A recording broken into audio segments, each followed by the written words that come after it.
जय श्री कृष्ण दोस्तों, राधे राधे। अगर आप अपने दर्द, गम और डर को ख़त्म करना चाहते हैं तो आपको अपने आने वाले विचारों पर काम करना होगा। आपके दिमाग में जो विचार आते हैं उस पर काम करना होगा आपको, क्योंकि विचार ही दर्द, गम और डर का स्रोत है। यदि आपका दिमाग अच्छे विचारों से भरा है तो वह फिर सकारात्मक परिणाम देगा। अगर बुरे विचारों से भरा है तो वह फिर बुरा परिणाम देगा।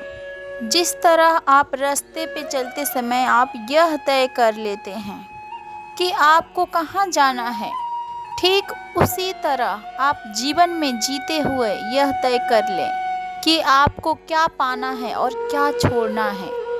अगर आप ऐसे लोगों की तलाश कर रहे हैं जो आपको सफल करने में मदद करे, तो फिर आप यह मान लीजिए कि ऐसा मिलना मुश्किल ही नहीं, नामुमकिन है, क्योंकि सफल होना हमारे विचारों पर निर्भर करता है। श्री कृष्ण कहते हैं, सुख दुख तो अतिथि की तरह है, बारी बारी से आएंगे और चले जाएंगे। यदि नहीं आएंगे वो तो हम अनुभव कहाँ से लाएंगे। खामोशी से भी कर्म होते मैंने देखा है, पेड़ों को छांव देते हुए। गुस्सा आए तो रुकना सीखो, गलती हो जाए तो झुकना सीखो। रिश्ता कभी अपने आप नहीं टूटते, अहंकार और बुरे रवैया उसे तोड़ देते हैं।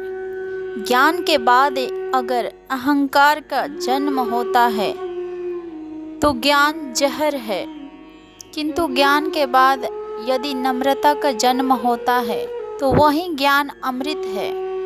मन के शांति से बढ़कर इस दुनिया में कोई भी दौलत नहीं है। इंसान की अगर पहचान करना है तो सूरत से नहीं, उसके चरित्र से कीजिए, क्योंकि सोना अक्सर लोहे की तिजोरी में ही रखा जाता है। इंसान कहता है कि भगवान मेरे दुआ उसी वक्त क्यों नहीं सुनता। भगवान ने मुस्कुराकर कहा कि मैं तेरे गुनाहों का सजा भी तो उसी वक्त नहीं देता। दुनिया की हर चीज़ ठोकर लगने से टूट जाती है। एक कामयाबी है जो ठोकर खा के ही मिलती है। इंसान एक कला से पीछे रह जाता है, क्योंकि वह अपनों को छोड़ने का सलाह दूसरों से लेता है।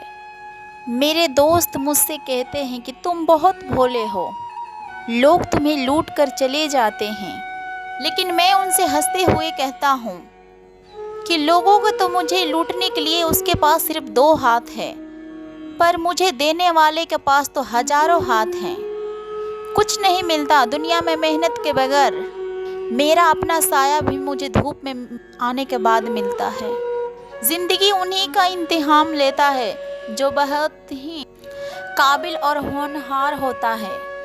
इसलिए आप सभी को जिंदगी में निराश होने के बजाय जिंदगी से पूरे मन लगाकर खेलना चाहिए, तब तक जब तक आप विजेता ना बन जाएं। अगर आप अभी समय के परवाह नहीं कर रहे हैं तो एक दिन वो पल भी आएगा जब समय आपका परवाह नहीं करेगा। इसलिए आप अपने समय का परवाह करें और समय के साथ आगे बढ़ें। श्री कृष्ण कहते हैं कि अगर आपका सपना बड़ा होगा तो आपको हमेशा बड़ी तकलीफ़ों का सामना करना पड़ेगा। इन तकलीफ़ों का सामना करके जो जीत आपको मिलेगी वो भी बहुत बड़ी होगी। इसलिए आप धैर्य रखिए और अपने सपनों को पूरा करने के लिए निरंतर आगे बढ़ते रहिए। अगर आप सोचते हैं कि आपको सफलता आसानी से मिल जाएगी तो आप गलत हैं, क्योंकि सफलता स्मार्ट तरीक़ों से करे गई कार्य और धैर्य रखने से मिलती है। अगर आप इन सब के लिए तैयार हैं तो सफल होने के लिए भी आप तैयार हैं। अगर आप सफल होने के लिए दिन रात जूझ रहे हैं तो आपके रास्ते में आने वाले बड़ी से बड़ी समस्या भी आपको रोक नहीं पाएगी। अगर आपको कोई रोकेगा तो आप वो खुद होंगे और कोई नहीं। कब तक आप बैठकर अपनी किस्मत को कोसते रहेंगे? कभी न कभी आपको पूरे जोश के साथ उठना होगा, पूरी मेहनत और लगन के साथ अपनी किस्मत को बदलना होगा। अगर आपकी पूरी ध्यान अपने लक्ष्य पे नहीं है तो आप यह ध्यान दीजिए कि आपके ध्यान किस तरफ है। जिस तरफ आपकी पूरा ध्यान होगा उसी तरफ आपके जीवन में पूरी घटित होगा, वहीं आप हासिल कर पाएंगे। जिंदगी की किताब में धैर्य का खबर होना जरूरी है, क्योंकि वही हमारे हिम्मत को बांध कर रखता है। दो लोगों से हमेशा होशियार रहो, जो तुम्हारी वो कमी बताए जो तुम में नहीं है, और जो तुम्हारे वो गुण बताए जो वो भी तुम में नहीं है।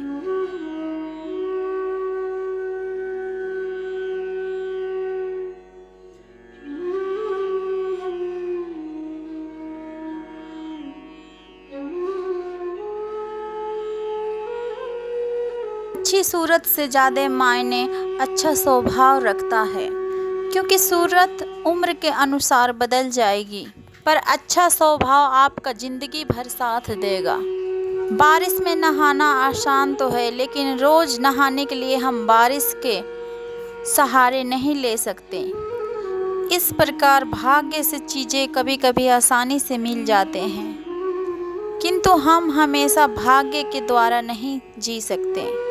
सच्चा और अच्छा दोस्त एक फूल की तरह होता है, जिसे हम तोड़ भी नहीं सकते और छोड़ भी नहीं सकते।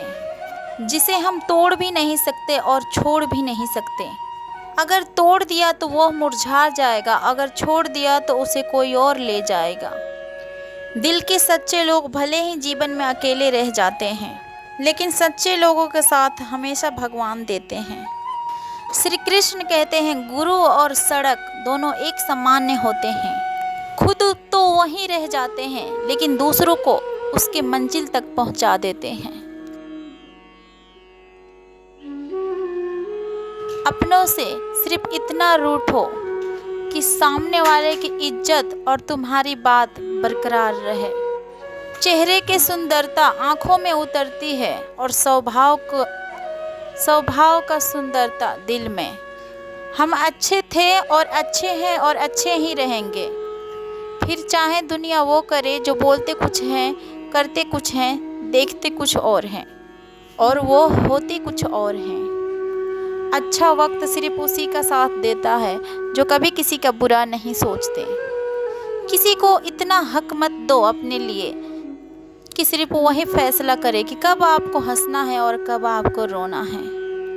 अपने वह नहीं होते जो तस्वीर में साफ खड़े होते हैं। अपने तो वो होते हैं जो हर तकलीफ में साथ खड़े होते हैं। श्री कृष्ण कहते हैं कि किसी काम को करने का मन आप में तभी आएगा जब आप वह काम करेंगे जो करने के लिए आपका दिल करे, जिसमें आपका मन लगे, जिसे करने से आपको सुकून मिले। अगर आप वह काम नहीं कर रहे हैं जिसे करने के लिए आप इस धरती में आए हैं, तब आप एक दिन निराश होकर अपने काम से हार मान लेंगे। इसलिए आप वह काम कीजिए जिसे करना आपका जीवन का लक्ष्य है, जिसे बिना किए आपके जीवन का कोई अर्थ नहीं है। अगर आप में किसी को देख कर काम करने का जुनून आता है आपके अंदर, तो याद रखिए ये जुनून ज़्यादा लंबा तक नहीं जाएगा। ये जुनून लंबे समय तक बिल्कुल नहीं चल पाएगा, क्योंकि अगर सामने वाला निराश हुआ तो आप भी निराश होने से बच नहीं पाएंगे। इसीलिए आप दूसरों को देखकर नहीं, बल्कि खुद को सोचकर, खुद की हिम्मत से, खुद की बुद्धि से आगे बढ़ें। जीत आपको जरूर मिलेगी। अगर आप जीवन में सत्य सफलता हासिल करना चाहते हैं तो आपको जीवन में उतार चढ़ाव से गुजरना ही होगा, क्योंकि बिना उतार चढ़ाव के सफलता का कोई भी परिभाषा नहीं है। अगर आप संयम रखोगे तो इससे मिलने वाले आपके जीवन में सफलता, सुख और समृद्धि लेके आएंगे। क्योंकि आप जानते हैं कि संयम का फल मीठा होता है, लेकिन इसको बढ़ने और पकने में बहुत लंबा समय लगता है। आपका चाहने से ये जल्दी तैयार नहीं होते। जब आप संघर्ष का रास्ता चुनते हैं तो इस पे चलने पर आपको बहुत दर्द से सामना करना पड़ता है, लेकिन यही दर्द आगे चलकर आपका बहुत बड़ी ताकत बन के सामने आती है और आपको वह जीत दिलाता है। चेहरा चाहे जितना भी सुंदर हो, अगर जुबान कड़वी हो तो फिर लोग मुंह फेर ही लेते हैं, क्योंकि जुबान की सुंदरता चेहरे की सुंदरता से कहीं ज़्यादा बढ़कर है। हर सूर्यास्त हमारी ज़िंदगी में एक दिन कम कर देता है, लेकिन हर सूर्य उदय हमें एक दिन नया आशा दे जाता है। इसलिए सदैव बेहतर की उम्मीद करें। लेकिन आपसे कोई अगर दूरी बनाना चाहता है तो ऐसा करने दीजिए, नहीं तो आप उससे जितना नज़दीक होने की कोशिश करेंगे वह उतना ही दूर जाता जाएगा। माता पिता पर उतना ही विश्वास रखो जितनी की दवाइयों पर रखते हो। थोड़े बेशक कड़वे हैं पर आपके फ़ायदे के लिए है। आशा और विश्वास कभी गलत नहीं होते, यह सिर्फ हम पर निर्भर करते हैं कि हमने आशा किससे और विश्वास किस पर किया है। निकले हम दुनिया के भीड़ में तो पता चला वो हर एक शख्स अकेला है जो दूसरे पर भरोसा करता है। परेशान ना हुआ करो सबके बातों से, कुछ लोग बकवास करने के लिए ही पैदा हुए होते हैं। सपने देखने वाले सो जाते हैं और सपने को सच करने वाले को आंख बंद कर कर भी नींद नहीं आती है। लोगों को खोने से मत डरो, डरो इस बात से कहीं लोगों का दिल रखते खुद को ही ना खो दो। श्री कृष्ण कहते हैं भक्ति और भरोसा इतना रखो कि संकट हम पे आए और चिंता भगवान करे। अपने गलती को तुरंत स्वीकार कर लेना और दूसरे को की गलतियों को नज़रअंदाज कर देना, यही सकारात्मक की दिशा में पहला कदम है। शस्त्र सिर्फ केवल शरीर को घायल कर सकते हैं, किंतु शब्द आत्मा को भी घायल कर देते हैं। कोशिश करें कि अच्छा बोले, अच्छा करें और अच्छा व्यवहार करें। अच्छी नसीहत का असर आजकल इसलिए नहीं होता क्योंकि लिखने वाले और पढ़ने वाले दोनों ही यह समझते हैं कि यह तो दूसरे के लिए है। मुझे पागलों से दोस्ती करना पसंद है क्योंकि मुसीबतों में कोई समझदार काम नहीं आता। मिट्टी के घरों में लोग खड़े होते हैं, औकात में भले ही छोटे मगर इंसानियत में बड़े होते हैं।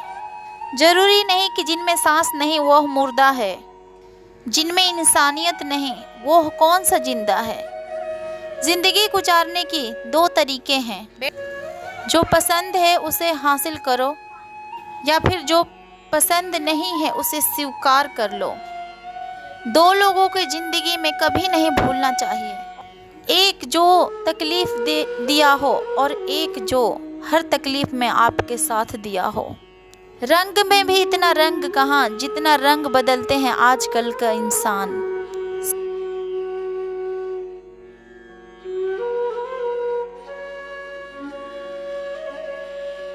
संस्कार किसी विश्वविद्यालय में नहीं मिलते, घर का माहौल में ही मिलता है। अकेले कमाता है और पूरा घर खाता है।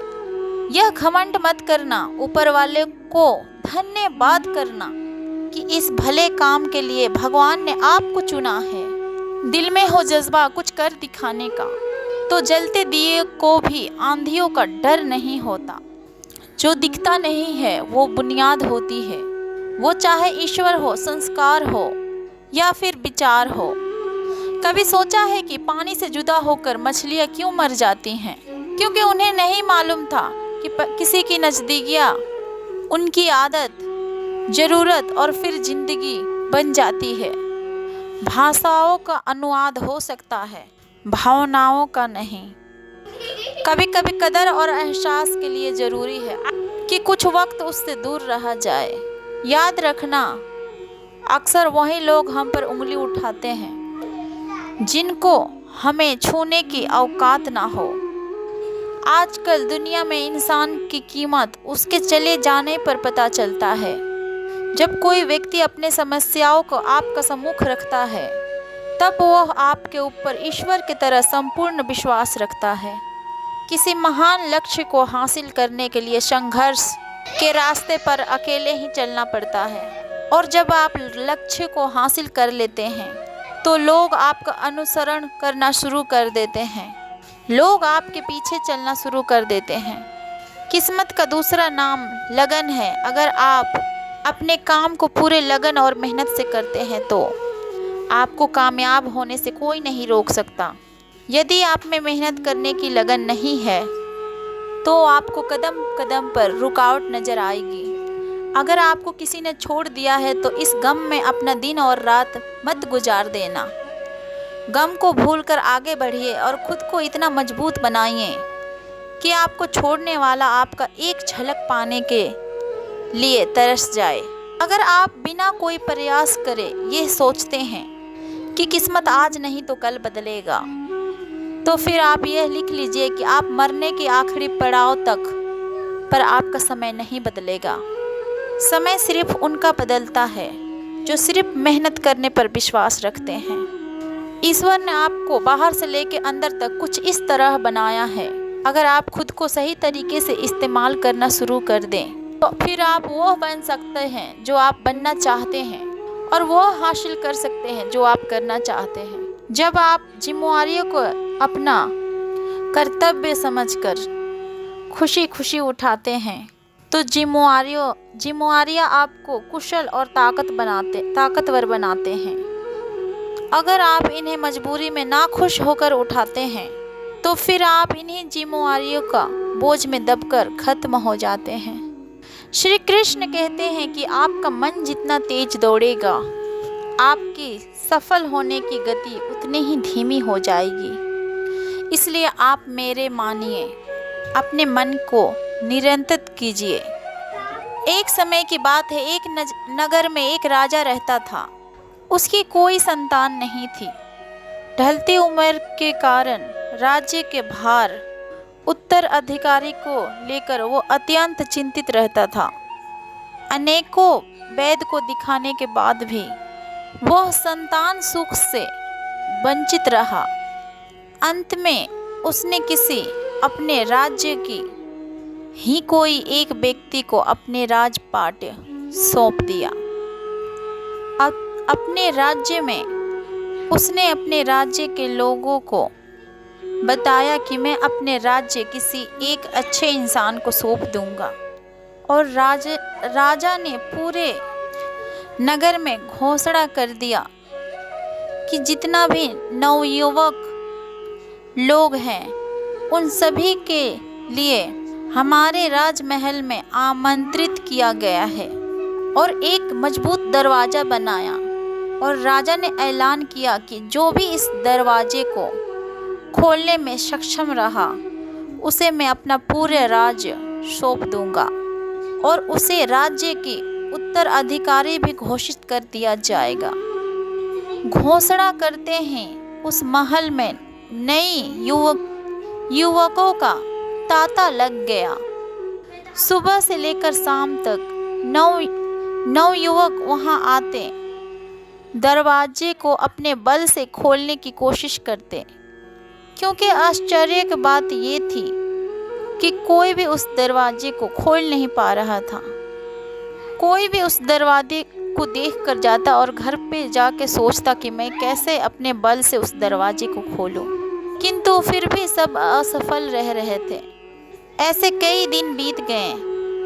बड़े से बड़े बलवान भी उस दरवाजे को खोलने में असफल रहे। राजा ने दूसरे राज्य के ज्ञानी लोगों को आमंत्रित किया। दूसरे राज्य के भी नवयुवक आए और उस दरवाजे के खोलने की कोशिश करने लगे। जैसे जैसे दिन ढलता गया, एक एक कर सब वहाँ से चले गए। अंत में मात्र 3 लोग वहां पर शेष बचे। उनमें से 2 दूसरे राज्य के नवयुवक थे, किंतु तीसरा इसी राज्य का एक साधारण युवक था। तो वो तीसरा नवयुवक जो इसी राज्य का था, उसने बोला कि महाराज, मैं तो सिर्फ यह देखने आया था, बलि नवयुवकों को देखने आया हूँ। यह अपने राज्य के इतने बड़े बलशाली गणित्य है, इन्हें समीकरण को हल करने दीजिए। अगर इन्होंने हल निकाल लिया तो राज्य के उत्तर का अधिकारी बन जाएंगे। इससे बड़ी खुशी की बात और क्या होगी। यदि यह समीकरण हल नहीं कर पाए तब फिर मैं कोशिश करके देखूंगा। इतना कहकर युवक एक कोने में बैठकर गणितज्ञों को देखने लगा। पूरा दिन निकल गया और शाम घिर आई। तब कोने में बैठा युवक उठकर दरवाजे के पास गया। वहां पे जाकर उसे धीरे से धक्का दे दिया। जैसे ही उसने दरवाजे को धक्का दिया, दरवाजा तुरंत खुल गया। दरवाजा खुलते ही लोग उससे पूछने लगे कि तूने ऐसा क्या किया जो महल का दरवाजा खुल गया। युवक बोला, जब मैं बैठकर सबको समीकरण को हल करते हुए देख रहा था तो मेरे दिमाग में विचार आया कि हो सकता है दरवाजा खोलने का कोई समीकरण ही ना हो। इसलिए मैं गया और सबसे पहले जाके दरवाजे को धक्का दे दिया। दरवाजा खुल गया। दरवाजे खुलने का कोई समीकरण था ही नहीं। उसका उत्तर वहाँ उपस्थित राजा ने भी सुना और वह बहुत प्रसन्न हुआ। उस युवक को वो महल भी दे दिया गया और राज्य के भाग्य उत्तर अधिकारी भी घोषित कर दिया गया। इस कहानी से हमें क्या सीख मिलती है? जिंदगी में हम कई बार ऐसी परिस्थिति में फंस जाते हैं जब हमें लगता है कि हमारे सामने पहाड़ जैसी समस्या है, जबकि वास्तव में कोई समस्या ही नहीं होती। अगर होती भी है तो छोटी सी, लेकिन हम उसे बहुत बड़ा बनाकर हम उसमें उलझे रहते हैं। बाद में उस समस्या का समाधान अपने आप ही निकल जाता है, या फिर थोड़े से प्रयास के बाद फिर हमें वह एहसास होता है कि इतनी सी समस्या के लिए हमने कितनी अपने समय बर्बाद कर दिया। समस्या आने पर विचलित ना हो, शांति से सोचिए और फिर समाधान करने की प्रयास कीजिए। श्री कृष्ण कहते हैं कि अगर आप इस धरती पे जन्म ले ही लिए हैं तो फिर जोखिम लेने से क्यों घबरा रहे हैं। आगे बढ़ने को ठान लीजिए, क्योंकि जो भी आप करने के ठान लेते हैं, आज नहीं तो कल आप अपना नाम बना लेते हैं। यदि आप खुद की कमियों को दूर नहीं कर पाए हैं तो आप यह मान लीजिए कि आप जितनी तेज़ी से आगे बढ़ने की प्रयास करेंगे, उतनी ही तेज़ी से आप नीचे भी गिरेंगे। इसलिए जीवन में आगे बढ़ने से पहले अपने कमियों पे विजय हासिल कीजिए, क्योंकि कमियों को हराना भी एक सफलता है। यदि आप जीवन में अंधेरे से बाहर निकलना चाहते हैं, अपने दिमाग में आपको अच्छे विचारों का दीप जलाना होगा, क्योंकि यही वह तरीका है जिसे अपना के आप अपने अंधकार से दूर कर सकते हैं। अगर आप चाहते हैं कि अपने जीवन में आप कभी निराश ना हो, तो फिर आप अपनी कमज़ोरी किसी को ना बताइए, क्योंकि लोग उस कमज़ोरी का ईंट ले जाकर अपने घर बनाएंगे। मतलब कि लोग आपकी कमज़ोरियों का फ़ायदा उठाएंगे। इसलिए आप अपने कमज़ोरियों को भूल कर साहस कर आगे बढ़ते जाइए। मंजिल ज़रूर मिलेगी। अगर आप अपने दिल और दिमाग को मैला करना चाहते हैं तो फिर आप अपने दिल और दिमाग को बुरी आदतें और बुरी विचारों से भर लीजिए। लेकिन हाँ, मैं आपसे यह भी कहूँगा कि बुरी आदतें और बुरे विचारों को दिल और दिमाग में बैठाना आसान है, लेकिन इन्हें दोबारा बाहर निकालना आसान नहीं। इसलिए आप सोच समझ के निर्णय लें ताकि आपका भविष्य सुरक्षित रहे। किसी से प्यार करो तो बेशक करो, बस उससे उम्मीद मत रखो, क्योंकि तकलीफ प्यार करने से नहीं, उम्मीद रखने से होती है। लोगों की निंदा से परेशान होकर अपने रास्ते को ना बदलना, क्योंकि सफलता शर्म से नहीं, साहस से मिलता है। सलाह के 100 शब्दों से ज़्यादा अनुभव का एक ज्ञान आपको बहुत मजबूत बनाती है। सारे वजन उठा के देख लिए, दाल रोटी ही सबसे भारी है। धैर्य रखिए। कभी कभी जीवन में कुछ अच्छा पाने के लिए बहुत ही कठिनाइयों से भी गुजरनी पड़ती है। हर इंसान में कोई ना कोई प्रतिभा जरूर होती है, लेकिन लोग इसे दूसरे की तरह बनने में नष्ट कर देते हैं। जो बुरा लगे उसे त्याग दो, चाहे फिर वो विचार हो या कर्म हो या फिर मनुष्य हो। जिंदगी में हम कुछ नया इसलिए भी नहीं कर पाते क्योंकि हमें लगता है कि दूसरे नहीं कर पा रहे हैं तो हम फिर कैसे कर सकते हैं। जिंदगी में कैसा भी मोड़ आए फिर भी हिम्मत नहीं हारना, क्योंकि तुम्हारी हिम्मत ही तुम्हें हर कठिनाइयों से बाहर निकालेगी। एक बात याद रखना, पूरी दुनिया जीत कर भी अगर आप अपने माँ बाप के दिल को नहीं जीत पाए तो फिर वो हार के समान है। यदि आप सोचते हैं कि आप मेहनत बहुत करते हैं पर जहाँ पहुँचना चाहते हैं आप वहाँ पहुँच नहीं पा रहे हैं, तो आप सिर्फ एक गलती कर रहे हैं। आप मेहनत तो बहुत कर रहे हैं पर अपने मन में हार जाने का डर को भी ले रखे हैं और यह डर आपको जकड़ रखा है। मेरी मानिए, जो मेहनत आप कर रहे हैं उसे पूरी लगन और ईमानदारी से करते हुए अपने आप पर विश्वास रखें और हार के बारे में ना सोचकर सिर्फ जीतने के बारे में सोचें। जिंदगी में आने वाले समस्याओं से हार कर पीछे हटना आपके लिए बहुत आसान है, पर आप शायद ये नहीं जानते आप जिन समस्याओं से हार कर पीछे हट रहे हैं वो समस्याएं नहीं बल्कि ऊपर वाले का परीक्षा है। अगर आप इस परीक्षा में पास हो जाते हैं तो आपका जीवन सुख शांति और समृद्धि से भर जाएगा। कुछ लोग सपने सोकर देखते हैं तो कुछ लोग जागते हुए देखते हैं। जो सोकर सपना देखा उसे आज तक कुछ नहीं मिला, पर जो जागते हुए सपना देखा उसने अपने सपनों को सच करने के लिए पूरी रात लगा दी, तो फिर ऊपर वाले ने उसकी पूरी जिंदगी बदल दी। खुद पर भरोसा रखो। जो आदमी पूरे लगन और मेहनत से काम किया है वही देर सबेर आदमी इस दुनिया में अपना नाम किया है। अगर आप भी नाम कमाना चाहते हैं तो आप भी आज से दौड़ लगाना शुरू कीजिए। मतलब खुद पे भरोसा रखकर पूरी लगन मेहनत के साथ अपने काम को अंजाम दीजिए। समय बताने वाले बहुत है पर समय पर काम आने वाले बहुत कम। अपनी किस्मत को दोष कभी मत देना। आप इंसान बनकर पैदा हुए हो, यह किस्मत नहीं तो और क्या है। काश ये लोग समझ जाएं कि रिश्ते एक दूसरे के ख्याल रखने के लिए बनाए जाते हैं, एक दूसरे का इस्तेमाल करने के लिए नहीं। जो कदर नहीं करते हैं लोग उनके लिए रोते हैं, और जो हर किसी का कदर करते हैं उन्हें लोग अक्सर रुलाते हैं। यह दुनिया वाले भी अजीब हैं। दुनिया तो आपकी राह में पत्थर फेंकेगी, लेकिन यह आपके ऊपर निर्भर करता है कि आप इस पत्थर को कैसे इस्तेमाल करते हो। दूसरों पर वही पत्थर फेंक कर या फिर उसी पत्थर से अपने कामयाबी का पुल बनाकर। जिंदगी में कभी भी निराश मत होना। क्या पता कल वह दिन हो जिसका तुम्हें बेसब्री से इंतजार था। किसी को कभी दुख मत देना, क्योंकि दी हुई चीज एक दिन 1000 गुना होकर लौटती है। आने वाला वक्त सब कुछ बदल देता है, गम भी, रास्ते भी, दुख भी और एहसास भी। और कभी कभी हम खुद को भी बदल लेते हैं। वो हर खोई हुई चीज ढूंढने पर मिल सकती है। विश्वास एक बार खो जाए तो क्या दोबारा मिलेगा। कैलेंडर हमेशा तारीख बदलता रहता है, पर एक दिन ऐसी भी तारीख आता है जो कैलेंडर को ही बदल देती है। इसलिए सब्र रखिए, वक्त हर किसी का आता है, बस मेहनत करते रहिए।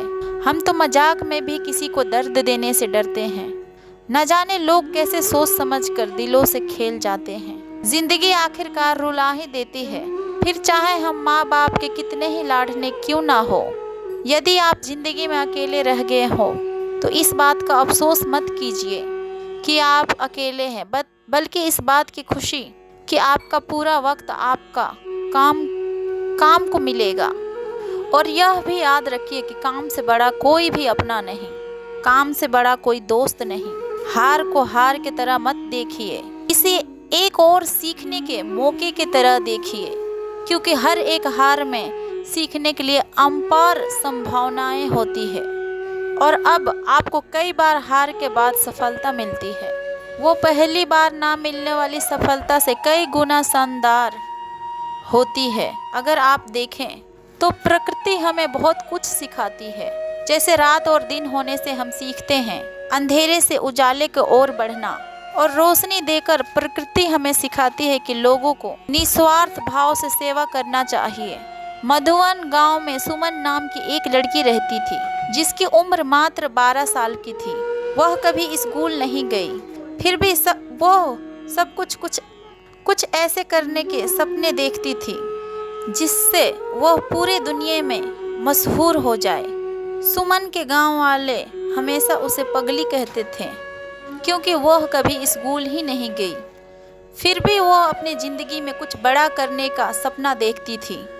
गांव वालों ने सुमन के पिताजी के ऊपर इस बात के दबाव बनाते थे कि सुमन पढ़ी लिखी नहीं है, इसलिए जल्द से जल्द उसकी शादी कर दो, वरना आगे चलकर बहुत मुश्किल होगी। सुमन के पिताजी गांव वाले की बात से पूरे तरीकों से सहमत था, पर सुमन सहमत नहीं थी।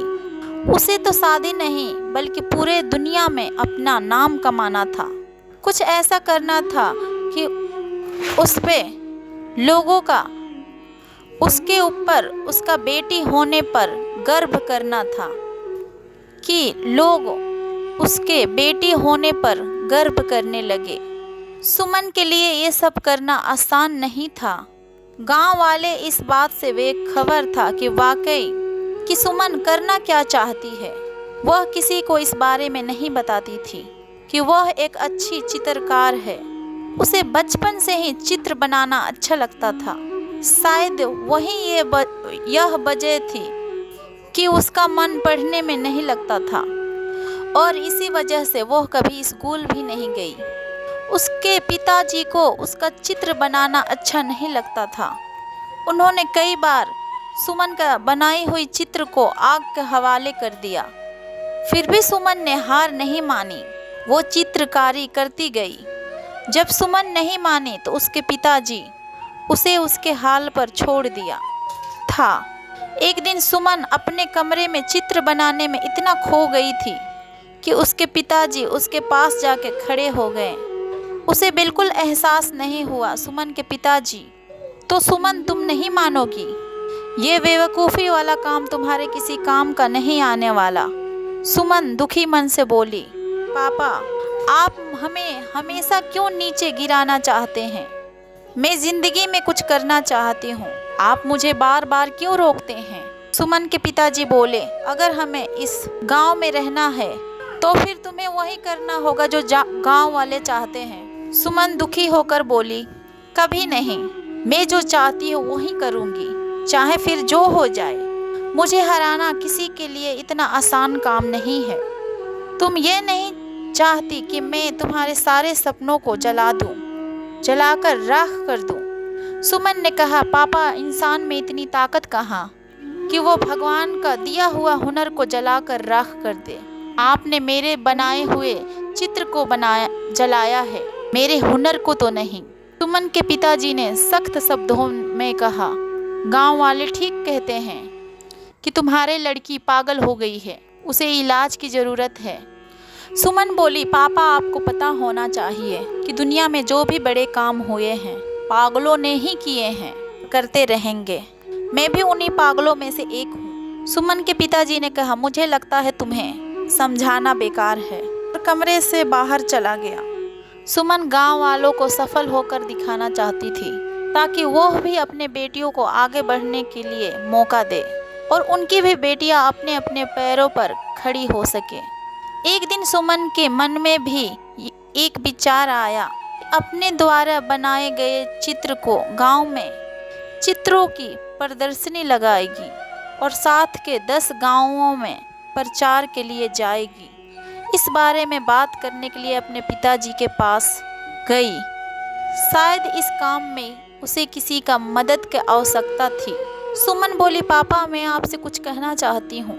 सुमन ने अपने पिताजी से कहा, शायद आपको अच्छा लगेगा कि नहीं, बोलो क्या कहना चाहती हो। मैं गांव में अपनी बनाई गई चित्रों की प्रदर्शनी लगाना चाहता हूँ। सुमन ने कहा, इस प्रदर्शनी में मेरे द्वारा बनाए गए चित्रों का जब प्रदर्शनी लगेगा तो लोग उसे देखेंगे, तब हमें वो कुछ नहीं कहेंगे बल्कि मुझ पर गर्व महसूस करेंगे। सुमन के बहुत समझाने पर उसके पिताजी मान गए और सुमन और उसके पिताजी प्रदर्शनी के लिए तैयारी में जी जान से जुट गए। सुमन के पिताजी अपने खास दोस्तों के 10 गांवों में प्रदर्शनी के लिए प्रचार प्रसार के लिए गए और उन्होंने घर घर जाके प्रचार किया। सुमन खुश थी कि उसकी प्रदर्शनी देखने के लिए कि 10 गांव से लोग आने वाले थे। तैयारी भी अच्छी खासी हुई थी और यही नहीं, 3 दिन चलने वाली इस प्रदर्शनी के देखने काफ़ी खुशी दिख रही थी। प्रदर्शनी के उद्घाटन के लिए शहर से जिला अधिकारी को बुलाया गया था। जिला अधिकारी ने गांव वालों को सुमन को यह कहकर शाबाशी दी कि भगवान करे ऐसी लड़की हर माँ बाप को दे, जिससे गांव वाले ही नहीं बल्कि पूरा देश रोशन हो जाए। सुमन ने गांव के जीवन को बेहतरीन तरीकों से कैनवस पर उतार दिया था।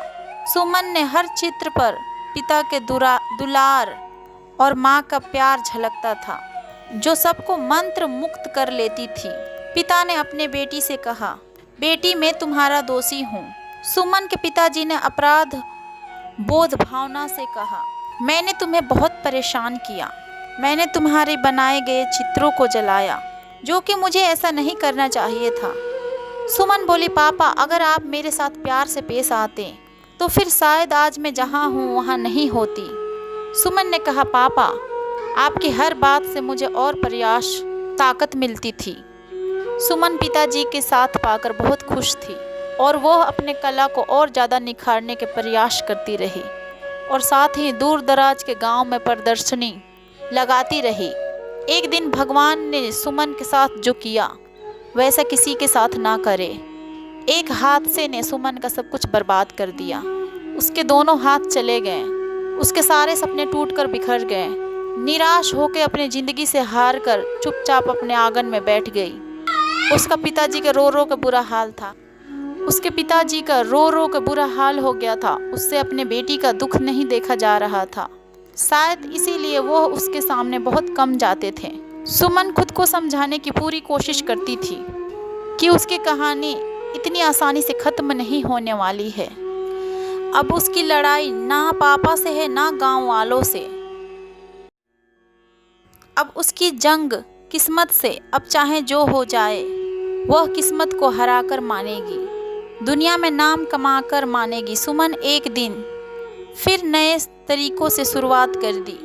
इस बार वो हाथ से नहीं बल्कि पैर से चित्र बनाने की कोशिश करने लगी, जिसे देखकर उसके पिताजी का दिल पसीज गया।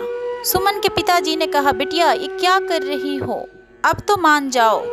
सुमन बोली, पापा मैं कभी हार नहीं मान सकती। क्या तुम्हें लगता है कि तुम इस तरीके से अपने सपनों को पूरा कर लोगी? सुमन ने कहा, पापा अगर इरादे पक्के हो तो इस दुनिया में कोई भी काम मुश्किल नहीं है। सुमन के पिताजी ने कहा कि बेटी प्रयास करो, मैं हमेशा तुम्हारे साथ हूँ। तुम्हारे प्रयास से किस्मत भी हार जाएगी। और इस तरह से कई सालों के मेहनत के बाद एक बार फिर सुमन की ज़िंदगी वापस लौट आई। उसके टूटे हुए सपने एकाएक कर जुड़ने लगे थे। वो गांव से लेकर शहर तक अपने चित्रकारी को लेकर मशहूर होने लगी थी। जो गांव वाले सुमन की तरीके से जलते थे, उसके हाथ जाने पर उसके लिए दुआ करने लगे थे। भगवान भी उसके प्रयास के सामने हार गए। वो सुमन को वो चीज़ देने के लिए मजबूर हो गए जिसका वो हकदार थी। एक दिन सुमन ने कहा, लोग मेरे खिलाफ थे, यहाँ तक कि मेरे पिताजी भी नहीं चाहते थे कि मैं अपना नाम बनाऊं। मेरी पहली प्रदर्शनी ने मेरे पिताजी की आंखें खोल दी कि उनकी बिटिया भी कुछ कर सकती है। एक हादसे ने मेरा सब कुछ बर्बाद कर दिया। मेरा दोनों हाथ चले गए। मैं टूट चुकी थी। मुझे नहीं लगा था कि मैं अब कुछ कर पाऊंगी, पर मुझ में कहीं न कहीं वो चिंगारी थी जो मुझे फिर आगे बढ़ने के एक बार मौका दिया।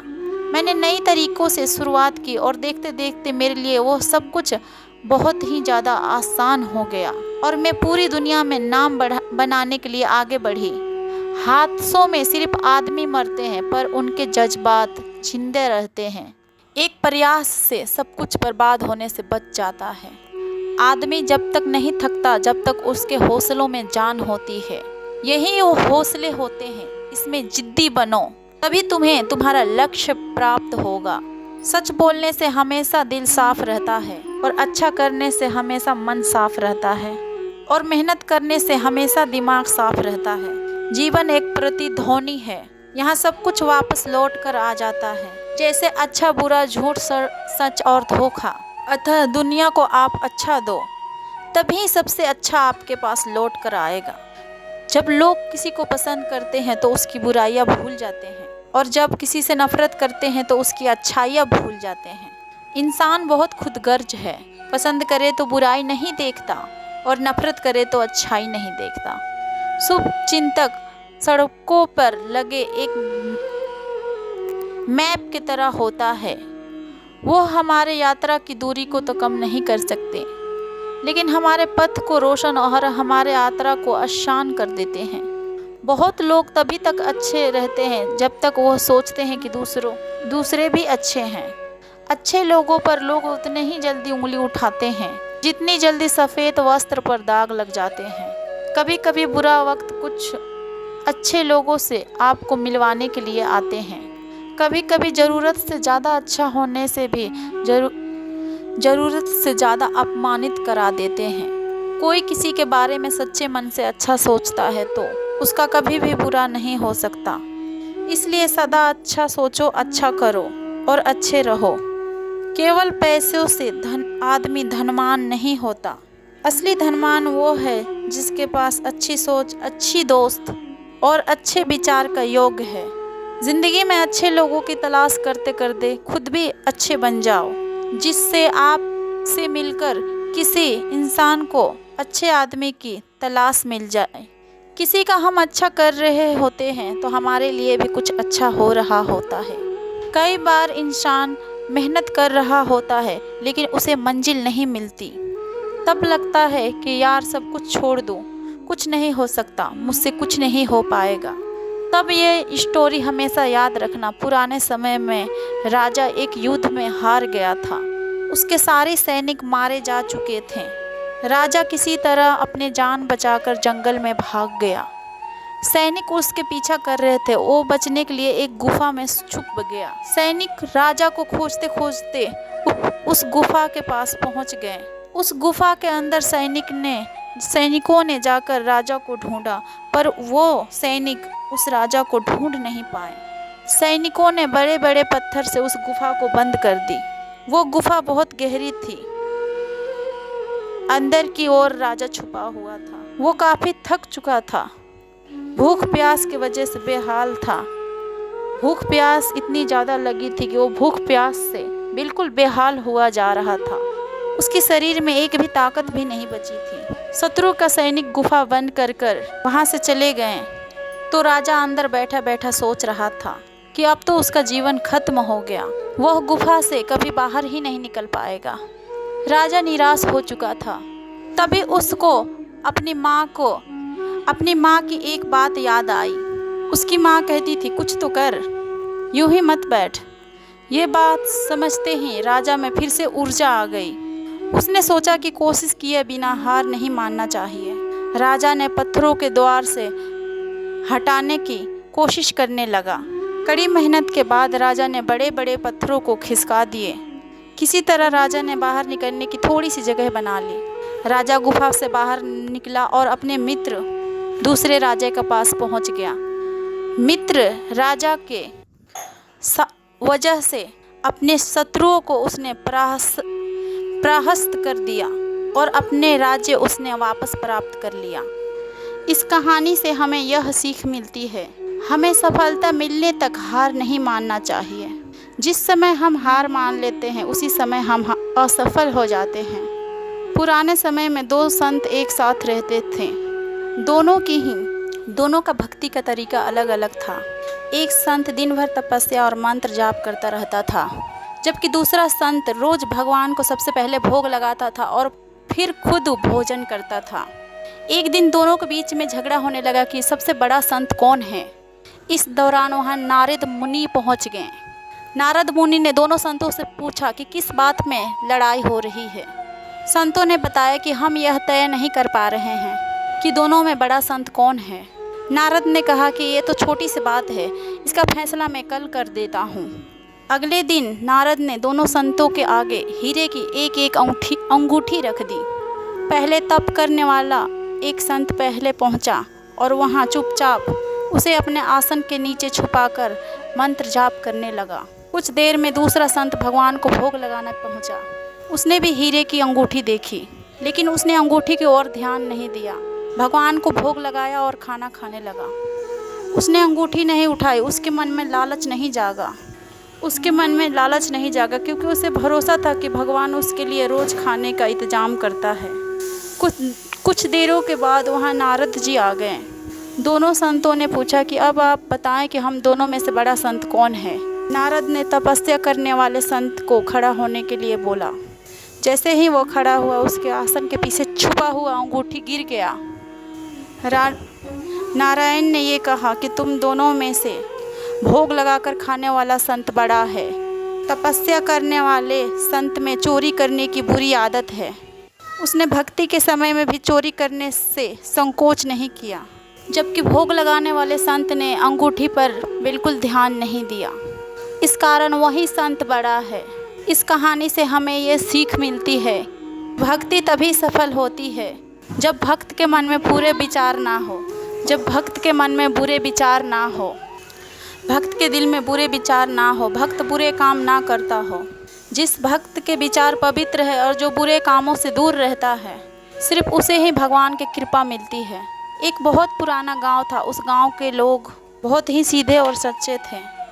उसी गांव में दो बहुत ही सच्चे दोस्त रहते थे। वो दोनों बचपन से ही साथ थे और पूरा गांव उनको जानता था।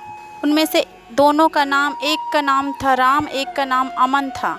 राम थोड़ा दुबला पतला था और शाम अच्छा हट्टा कट्टा था और दोनों में बहुत गहरी मित्रता थी। वैसे तो गांव बहुत अच्छा था, लेकिन उस गांव में पानी की बड़ी समस्या थी। वहाँ के लोग दूर पहाड़ी से पानी लेकर आते थे, तब जाकर गांव में पानी आता था। एक दिन यूं ही बातें करते करते राम और अमन दोनों गांव में से बहुत दूर आ गए। जब दोनों शाम को गांव वापस लौट रहे थे तो उन्होंने देखा कि कुछ औरतें आपस में झगड़ा कर रहे हैं। दोनों उसके पास जाते हैं और बोलते हैं कि आप दोनों लड़ क्यों रहे हो। तो उन दोनों औरतों में से एक जने ने बोला कि मैं इतनी दूर से पानी भर कर ला रही हूँ और इसने मेरे पानी को गिरा दिया। जैसे तैसे राम और अमन ने उस औरत को समझाकर लड़ाई को शांत करवा दिया। फिर औरतें अपने अपने रास्ते निकल गई।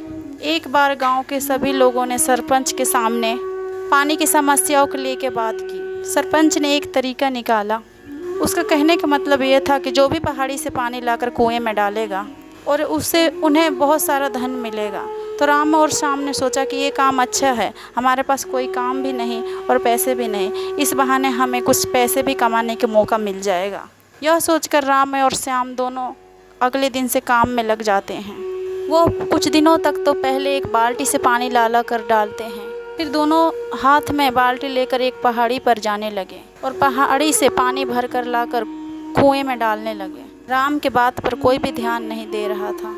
सबको पता था कि आज बाल्टी भरे तो आने वाले समय में राम कुछ बड़ा नहीं कर पाएगा और आगे जाकर जब उसकी तबीयत खराब हो जाएगी तब पैसा आना भी बंद हो जाएगा। राम ने यह ठान लिया कि कोई साथ दे या ना दे, लेकिन वह पाइपलाइन ज़रूर लाएगा। उसने दिमाग लगाया। दिन दिन में वो कुएं से बाल्टी से कुएं में पानी डालेगा और उससे जो पैसा आएगा वो अपना खर्चा चलाएगा और साथ में पाइपलाइन भी डालेगा। फिर क्या होता है, राम अपने काम में लग जाता है। वो दिन में बाल्टी से कुएं को भरता और रात में पहाड़ी से पाइप डालने के लिए खुदाई करता शुरू कर देता है।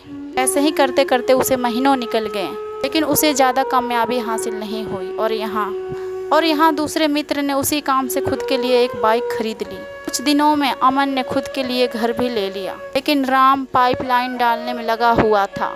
अब तो पूरा गांव राम का मजाक उड़ाने में लगा हुआ था। जैसे जैसे समय बीत रहा था वैसे वैसे लोग उसके मजाक उड़ाए जा रहे थे। लेकिन राम को पता था कि एक बार ये पाइपलाइन लग गई तो पूरी गांव की समस्या हल हो जाएगी, साथ ही बैठे बैठे पैसा भी आएगा। राम को खुद पर विश्वास था कि पाइपलाइन से वो किसी काम के बिना भी पैसे कमा सकता है और वो उसे पूरा करने के लिए लग जाता है। कई साल निकल गए लेकिन राम अभी भी अपने पाइपलाइन बनाने में लगा हुआ था। एक दिन ऐसा भी आया जब राम का पाइपलाइन तैयार हो गई। राम ने गांव में बैठकर एक पाइप में टोटी लगा दी, उससे पैसा आना शुरू हो गया। पूरा गांव इस चमत्कार को देखकर हैरान हो गया कि यह क्या कर दिया राम ने, इतनी दूर से यह पानी अपने आप कैसे आ रहा है। फिर सरपंच ने उसका सम्मान किया, लेकिन धीरे धीरे श्याम की तबीयत खराब रहने लगी और उसने बिस्तर पकड़ लिया। लेकिन राम अपने घर से पाइपलाइन चालू करता और गांव वाले सब पैसे लेता और अपने घर पर आराम करता। इसीलिए कहते हैं कि मजदूर रहने से अच्छा है कि अपने पाइपलाइन बनाओ। आज अगर इस कहानी की बात करें तो ये सिर्फ एक कहानी नहीं है। ज़िंदगी में सफल व्यक्ति वही है जिसने अपने पाइपलाइन बनाई है। पाइपलाइन का मतलब है काम ना करे तब भी पैसा आना चाहिए। दुनिया आपके गाली दे और परिवार वाले रिश्तेदारे एक कदम सफलता की ओर नीचा दिखाए तो भी अंधे बहरे गूंगे बनकर किसी को जवाब मत दो। सिर्फ ईमानदारी से अपने लक्ष्य की ओर बढ़ते जाओ। ज़िंदगी में रातों की कमी नहीं है। जो एक तरफ सफलता की कदम अपनी बढ़ा दोगे तो भटकते भटकते ही सही, पर आज नहीं तो कल अपने मंजिल तक अवश्य पहुंच जाओगे। महान सफलता लंबा समय मांगती है। समय आने दो, हम भी बताएंगे कि हम क्या चीज़ हैं। यहाँ पर कोई किसी से प्यार नहीं करता। अपनी सुख और अपने स्वार्थी के जब तक पूर्ति होती है तब तक लोग उसे प्यार कहते हैं। जब ज़रूरत ख़त्म और मन कहीं और लगने लगता है तो लोग एक दूसरे की कद्र बंद कर देते हैं। प्रेम सिर्फ ईश्वर कर सकते हैं। धोखा बादाम की तरह है, जितनी खाओगे उतनी अक्ल आती है। इंसान की ज़ुबान उसकी अक्ल की पता बता देती है। उसकी आँखों से कि वो अंधा है तब उसकी बाकी ज्ञान इंद्रियाँ ज़्यादा काम करने लगती हैं। लेकिन अकल की अंधों की कोई ज्ञान इंद्रियाँ काम नहीं करती। कपड़े से छाना हुआ पानी स्वास्थ्य को ठीक रखता है। विवेक से छानी हुई वाणी संबंध को ठीक रखते हैं। विवेक जीवन का नमक और कल्पना उसकी मिठास है। एक उसको सुरक्षित रखता है और दूसरा उसे मधुर बनाता है। विवेकशील व्यक्ति कीचड़ में पड़े रत्न को भी ग्रहण कर लेता है।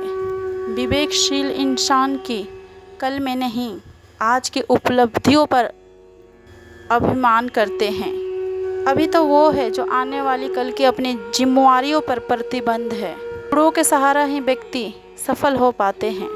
अगर विनय और विवेक साथ हो तो शिखर छू जाता है। आँख के अंधों को दुनिया नहीं देखती, अंधे को विवेक नहीं दिखता, मध के अंधों को अपने से श्रेष्ठ नहीं दिखता और स्वार्थी को कहीं भी दोष नहीं दिखता। आत्मा के लिए विवेक उतना ही महत्वपूर्ण है जितने श्रेष्ठ शरीर स्वास्थ्य के लिए। सराहना दिल से, हस्तक्षेप सोच से और समीक्षा विवेक से कई ज़्यादा गुणा समझने में ही समझदारी है। अन्यथा मौन ही उत्तम है। यहाँ पर कोई नहीं जानता कि आप कौन हैं। आपकी अच्छी बात गुमनाम ही रहना हर स्थिति में ज़रूरी है। इस बात पर खुश रहो कि आप छाया में हैं। अपने अच्छे समय के इस्तेमाल ना गलतियों करने में करें। आपके बारे में पूरा संसार को नहीं तो पता नहीं चल पाएगा। हमेशा आगे बढ़ते रहें, अच्छे काम करते रहें, नए विचारों का परीक्षण करते रहें, नई चीज़ों करते रहें। कोई आपको नहीं जानता इसलिए आप गड़बड़ कर देते हैं तो कोई बड़ी बात नहीं है। गुमनामी आपके अहंकार को रक्षा करती है और आपके आत्मविश्वास को सुरक्षित रखती है ताकि उसे सीधे किसी कठोर आरक्षण की सामना ना करना पड़े। क्या आप चाहेंगे कि कोई चीज़ आप पहली बार करें तो पूरा संसार उसे देखे? अगर आपने कभी भाषण नहीं दिया तो आप फिर क्या चाहेंगे कि आप 1000 लोगों के सामने अपना पहला भाषण देना या फिर 10 लोगों के सामने भाषण देना? आप नहीं चाहते हैं कि हर कोई अपना व्यवसाय शुरू करे, अच्छाइयाँ देखे, बिना किसी व्यक्ति को बताए पैसे कमाओ, बिना किसी को बताए पार्टनर ढूंढो, बिना किसी को बताए खुश रहो। बताए हमेशा सीखते रहो, रगड़ कर मेहनत करो, सक्सेस को इमेजिन करो, गलतियों से सीखो, ईमानदारी से काम करो, दूसरों को कॉपी ना करो। अपने ज़िंदगी से अंधेरा मिटाना है तो कदम भी खुद के उठाने पड़ेंगे। अगर नाम खुद का बनाना है तो अंदाज भी सबसे अलग दिखाना पड़ेगा। कभी सोचने से नहीं मिल जाता कुछ भी, थोड़े से पंख घोंसले का खोलना पड़ेगा। बिना मेहनत का कुछ नहीं मिलता यहाँ पर किसी को। थोड़ी हिम्मत और थोड़ी मेहनत तो खुद की भी आजमानी पड़ेगी। थोड़ी मेहनत और थोड़ी हिम्मत तो खुद भी आजमानी पड़ेगी। दुनिया में हिम्मत लाना नहीं, ध्यान हटाने की कला को लानी पड़ेगी। इंसान के मन की एक खास प्रकृति है, उसे जहाँ भी थोड़ा रस या आनंद मिलता है वहीं पर वो जम जाता है। वो चाहे स्त्री हो, चाहे पैसा हो, चाहे नशा हो, या धर्म हो या समाज हो, वो उसी को पकड़ कर बैठ जाता है। और उसकी पकड़ जितनी मजबूत होती जाती है वो उतने ही उसमें उलझता जाता है। उसी उलझन का सुलझाने का नाम है मौन। एक इंसान ने संत से पूछा, आपने लक्ष्य कैसे हासिल किया? संत बोले, मैंने हर वो चीज़ कुर्बान की जो लक्ष्य के बीच आ रही थी। अपने शरीर तक को मैं नष्ट करने के लिए तैयार हो गया था। बिना लक्ष्य की प्राप्ति किए मुझे अपने जीवन भी स्वीकार नहीं था। जिद्दी बनो, तभी लक्ष्य पर पर्याप्त होगा, जिससे सपनों को पहचान मिलती है। तो दोस्तों, यह वीडियो आपको बहुत अच्छी लगी होगी और आप लोगों ने इससे बहुत कुछ सीखा भी होगा। मिलते हैं आप लोगों से एक नई वीडियो के माध्यम से। तब तक के लिए आप सभी दर्शकों का बहुत बहुत धन्यवाद। जय श्री कृष्णा, राधे राधे।